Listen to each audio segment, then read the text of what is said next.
নমস্কার, আমি সঙ্গীতা কুণ্ডু।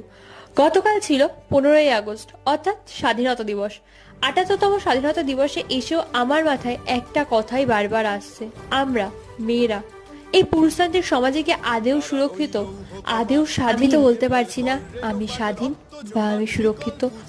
বাড়ি থেকে শুরু করে রাস্তাঘাট, স্কুল, কলেজ, ওয়ার্কপ্লেস, এমন কোনো জায়গা কি আছে যেখানে আমরা সুরক্ষিত? এমন কোনো মহিলা কি আছে যে বলতে পারবে সে স্বাধীন? আর এই অপরাধীরা হলো তো মানসিকতার মধ্যে বেড়ে ওঠা একটা পিশাচ। তারা যেন চরম থেকে চরমতম শাস্তি পায় এই জঘন্য কাজের জন্য। তবেই তাদের পৈশাচিক রূপটা বের হতে ভয় পাবে। আর্জিকর ঘটনার সঙ্গে যারা যারা যুক্ত আছে প্রত্যেকে যেন উচিত শাস্তি পায়। We want justice. আর এর সাথেই নিশ্চিত করতে হবে উমেন সেফটি সর্বত্র।